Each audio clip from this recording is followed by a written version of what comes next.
Kagugma, good morning. So naana sa tay pagtagan no atong reaction nimo sa ka-video sa bright kuno kayo nga pastor atong paminawon.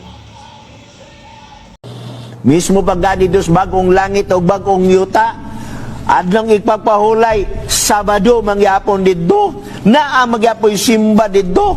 Isaiah 66 bersikulo 22 o 23 nagyon. Kay ingon nga ang bagong langit ug bag-o nga yuta nga akong pagabuhaton magapabilin sa akong atubangan, mingon si Jehova, mauman magapabilin ang inyong kaliwatan ug ang inyong ngalan. Okay? Ug mahanabo nga gikan sa bag-ong subang sa bulan hangtod sa usa o gikan sa usa ka adlong ipagpahulay hangtod sa usa ang tanang mga katawan mga ni aron sa pagsimba. Walay Domingo diri ha. Mismo pas langit Sabado igsoon, ikapitong adlaw sa semana, walay Domingo.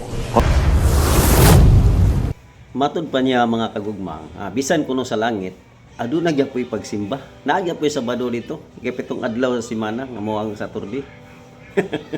Matod pa niya walay Domingo ha. Yun sa man niya pagsabot na yang bersikulo. Wala ba muling laha mga igsoon? Wa mo na minaw kayo.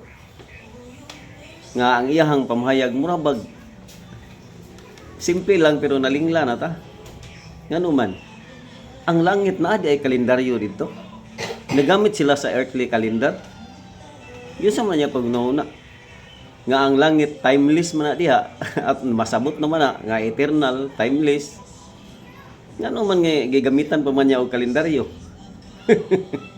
Ya tungod sa iyang nabasa, mingon din siya nga tanawa. Bisan sa langit, naagyapoy simba dito. Wala man tamingon nga walay simba. Ang atong sulti, nabay adlaw may papahulay dito. Wa niya masabti mga kagugma ang iyang bersikulo. So atong basahon na aron masabtan nato. Mga kagugma, muni ang nasuwat sa Isaiah atong basahon na og nasakto ba gyud ang pagsabot sa inyohang pastor. Ano ha? Sa Isaiah 66:22 ningon dire. Kay ingon nga ang bag-ong langit ug bag-ong yuta nga akong pagabuhaton magapabilin sa atubangan, mingon si Jehova, mao ang magapabilin ang inyong kaliwatan og ang inyong ngalan. So mao ni. Sa 23 atong basahon kung nabagyoy Saturday nga adlaw ipapahulay dire. Og nasabtan baka ni sa inyong pastor. Sa atong basahon na og mahanabo nga gikan sa bag-ong pagsubang sa bulan hangtod sa usa o gikan sa usa ka adlaw ipapahulay hangtod sa usa ang tanang katawhan mag-aanhi aron sa pagsimba sa akong atubangan, miingon si Jehova. So klaro kay mga kagugma nga wala man tayo mabasa diri nga ikapitong adlaw sa semana dito sa bagong langit bagong yuta. Gipasabot ni propeta Isaiah niining maong bersikulo nga kinahanglan ay ang katawhan sa Dios magsimba kaniya dito sa bagong langit ug bagong yuta, walay undang, perpetuity. Mo na ibot pasabot diha sa Isaiah 66:23. Dili kay sa adlaw ipapahulay mo simba, kada adlaw ipapahulay mo simba. Dili na mao ang imong nasabtan igsoong pastor.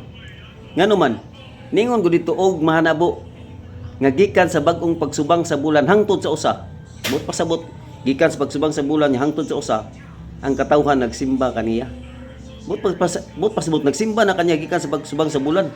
Niabot na lang ang usa kabagong pagsubang sa bulan nagsimba pagyapon. Una ibit pasabot diha. But pasabot perpetual ang ilang pagsimba. Ya gihimo pong example ni propeta Isaiah sa adlaw ipapahulay. Ningon po si propeta Isaiah nga gikan sa adlaw ipapahulay nagsimba na ang katawhan sa Dios kaniya. Niabot na lang ang usa hangtod sa usa man. Niabot na lang ang usa ka adlaw ipapahulay nagsimba pagyapon. But pasabot perpetual ang pagsimba. Gingnana niya ang pagpasabot sa pulong permanente. Gihimo niya example ang pagsubang sa bulan, niabot lang ang usa ka pagsubang sa bulan, nagsimba pagyapon. Unya gi example po niya ang adlaw ipapahulay, nga nagsimba ang katawhan sa iya kan sa Dios. Niabot lang ang usa ka adlaw ipapahulay, nagsimba pagyapon. But pasabot perpetual. Walay undang. Dito sa langit. Dili naman good covered sa earthly calendar. Kini atong kalendaryo dire dili naman ni na but pasabot ninyo nga ang atong kalendaryo nga gi-imbento ni Pope Gregory. Napagi-extension dito sa langit. Gigamit niya po dito sa langit. Nya, so ang imong sabton sa Biblia, ang langit eternal. Bot pa sa bot. Sa bot pa sa bot ana. Timeless.